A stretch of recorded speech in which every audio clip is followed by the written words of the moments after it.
Assalamualaikum warahmatullahi wabarakatuh. Jumpa lagi dengan saya Dani Irawan.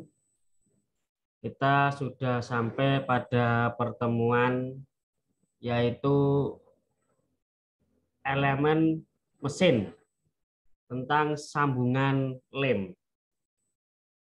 Definisi sambungan lem atau sambungan perekat merupakan sambungan bahan yang sama atau bahan yang berbeda baik logam maupun bukan logam dengan memanfaatkan kontak permukaan ditambah bahan perekat sebagai media penyambungan. Oke, kita lanjutkan. Keuntungan sambungan rekat dibanding dengan sambungan keling dan las. Yang pertama, sambungan perekat itu dapat menyambung bahan sejenis atau bahan yang berbeda seperti logam dengan plastik, kulit, atau karet. Berikutnya, beban yang diterima bahan perekat merata. Kemudian tidak mengalami konsentrasi tegangan.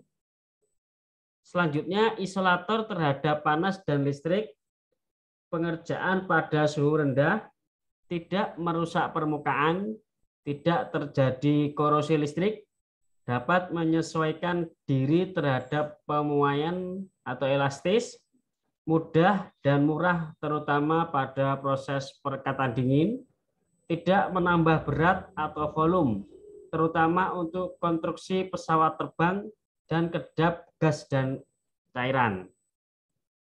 Oke, kita lanjutkan. Kerugian sambungan rekat dibanding dengan sambungan yang lain, yaitu adalah sambungan keling dan las. Pertama, kemampuan menahan beban kejut, bengkok, dan kupas rendah. Yang kedua, kemampuan menahan panas terbatas. Yang ketiga, kurang tahan terhadap beban berganti. Selanjutnya, memerlukan penanganan awal terhadap permukaan benda yang akan direkat. Waktu pendinginan dan pengerasan hingga benar-benar mengikat relatif lama, terutama pada proses perekatan panas, dan harus memperhitungkan kontak permukaan yang cukup, dan yang terakhir adalah sukar dalam pengujian non-destruktif. Baik, itu tadi adalah keuntungan dan kerugian dari sambungan lem dibandingkan dengan sambungan keling dan las. Oke, kita lanjutkan. Penggunaan sambungan lem itu pada konstruksi umum itu biasanya digunakan untuk konstruksi-konstruksi ringan, ya perpipaan, mekanik, dan konstruksi kayu. Kemudian penggunaan pada industri transportasi itu terutama untuk rangka dan bodi pesawat, ya, karena pesawat itu kan membawa beban yang berat, dia harus sambungannya dari lem itu untuk mempermudah dan mengurangi beban kendaraan atau beban pesawat, ya. Terus pada bodi mobil dan kanvas atau rem kopling, ya. Terus dalam industri elektronik itu untuk plat-plat transformator dan lempengan plat pada elektromotor. Next, penggunaan pada industri lainnya ada peralatan foto untuk industri mainan, untuk industri mebel, untuk industri sepatu tas dan lain-lain. Kemudian untuk industri vinil lantai, industri pengepakan dan wallpaper, ya. Jadi untuk menempelkan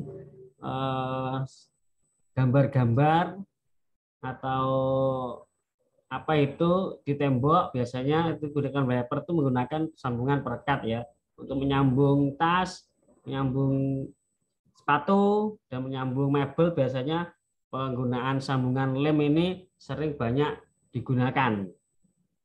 Baik. Proses perekatan. Jadi perekatan atau lem, cara mengelem, ya. Itu yang pertama adalah pembersihan. Yang dimaksud dengan pembersihan itu adalah membersihkan bidang kontak. Kontak itu berarti yang kedua sisi yang akan dilem itu harus bebas dari segala macam kotoran, baik itu debu, karat, lemak, dan lain-lainnya. Dan harus diingat bahwa lemak itu dapat dihilangkan dengan larutan pencair, ya. Jadi kalau ada kontaknya, salah satu kontak itu kotor, kalau ada berlemak, berminyak, maka harus dibersihkan ya. Cairan pembersihan itu biasanya dibutuhkan aseton, triklor, thinner dan sebagainya atau dengan bahan pencuci seperti larutan alkali ya. Jadi harus dibersihkan pakai itu dulu kalau ada minyak atau lemak. Oke, berikutnya adalah proses perekatan tingkat kedua. Jadi pengerjaan permukaan. Jadi permukaannya harus dicek dulu. Apa yang dicek? Yaitu adalah apakah permukaan itu nanti dapat meningkatkan mutu dan kekuatan rekat. Yang kedua, caranya bidang kontak perlu disikat, digerindra, disemprot pasir atau dapat pula dilakukan secara kimia. Jadi harus dikasarkan dulu ya permukaannya supaya nanti proses perekatannya itu menjadi kuat. Terus tingkat ketiga yaitu adalah pelapisan atau pemberian bahan perekat. Bahan perekat yang dilapiskan dengan tipis dan merata pada permukaan bahan yang akan direkat. Jadi dioleskan tipis-tipis ya. Kemudian kedua permukaan ditempelkan dan tidak diperbolehkan bergeser sedikit pun.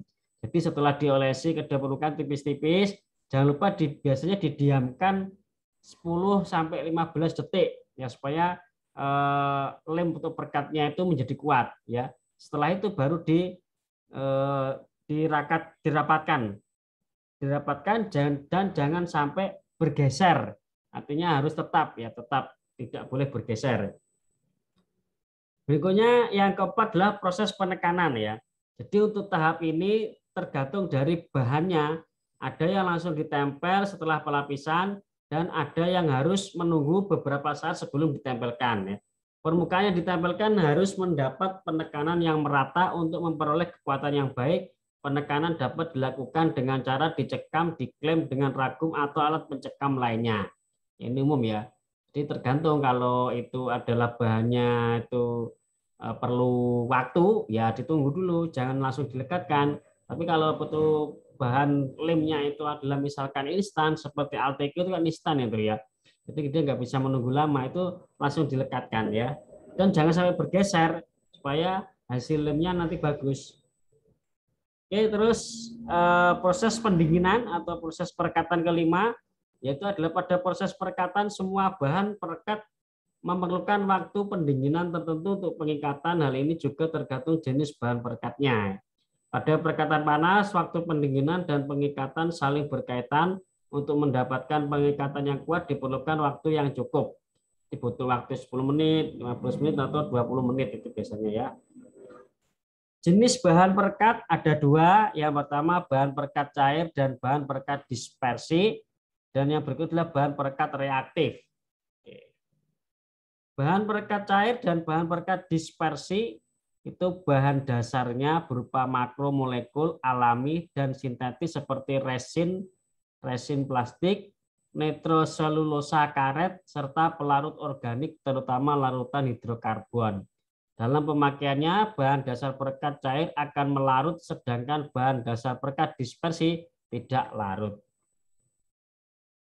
Berdasarkan suhu operasi perekatan, itu ada perekatan dingin, itu suhunya sekitar 30 derajat Celcius, bentuknya cair, dan biasanya terdiri dari resin, pelarut, dan pengeras.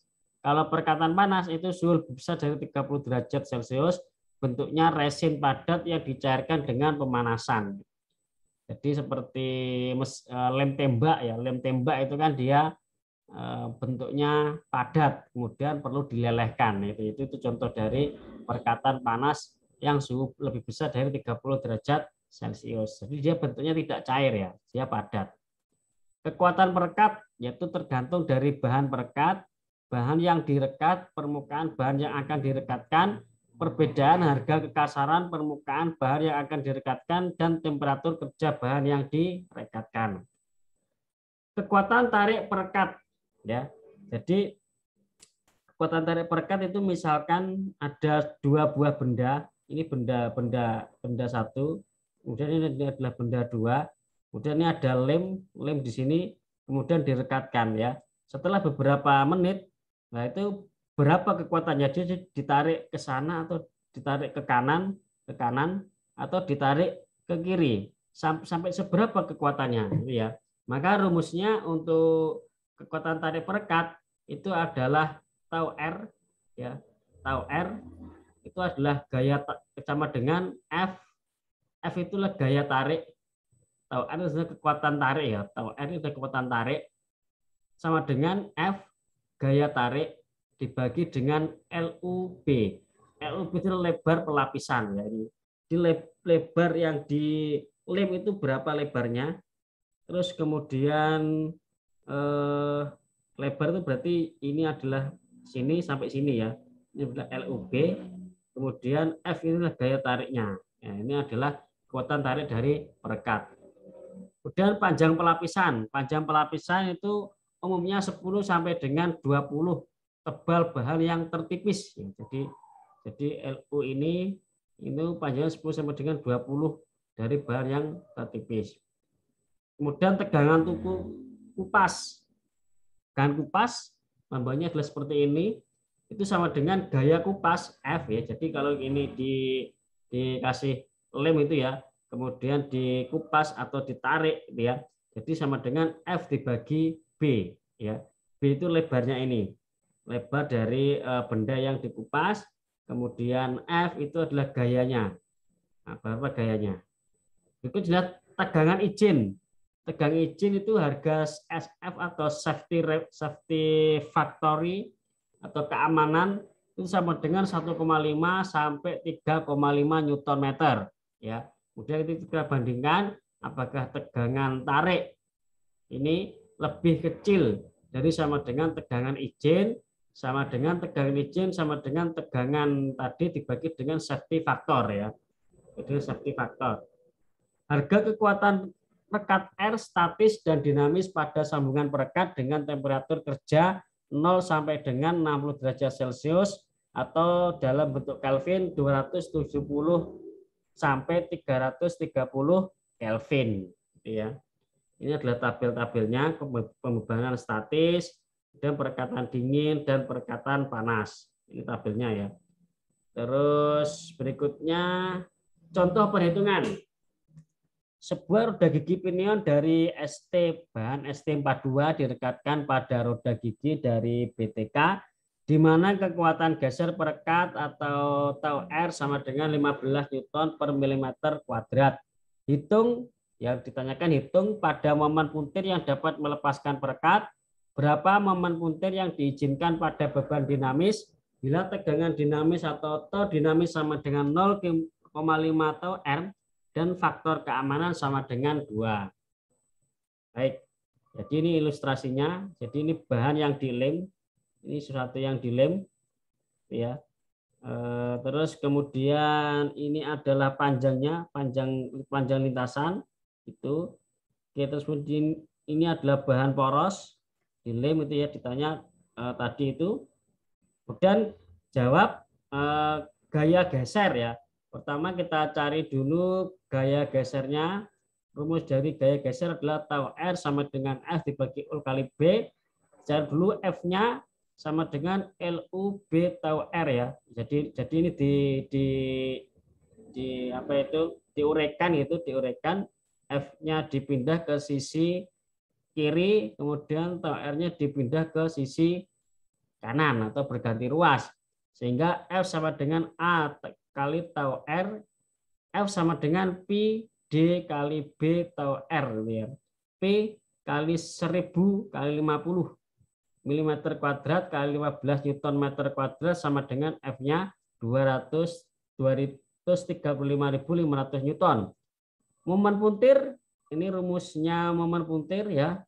F sama dengan D per 2, MP sama dengan F-nya ketemu 235.500 Newton, D-nya 100 mm bagi 2, sehingga MP-nya adalah 11.775.000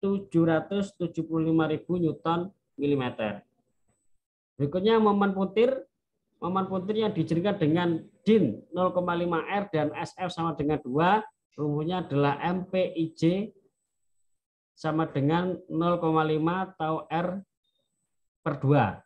MPIJ sama dengan 0,5 kali 11.775 Newton meter per 2. Hasilnya adalah MPJ 2.944 Newton meter. Oke, baik. Itu contohnya. Kemudian untuk latihan 1, silakan nanti bisa dikerjakan melalui LMS. Ini ada latihan 1, disuruh mencari faktor keamanan yang ada. Kemudian ini adalah untuk membantu Anda mengerjakan ya. Jadi ini sudah rumusnya sudah ada, tinggal memasukkan berapa angkanya. Kemudian latihan 2, ini latihan 3, latihan 4, dan latihan 5. Baik, silakan dikerjakan untuk latihannya. Jika ada pertanyaan nanti silakan saya beri di kolom chat. Anda bisa chatting pertanyaan apa saja yang kurang jelas pada kesempatan hari ini. Baik, itu saja materi kita kali ini. Kurang lebihnya mohon maaf. Selamat belajar. Saya akhiri. Assalamualaikum warahmatullahi wabarakatuh.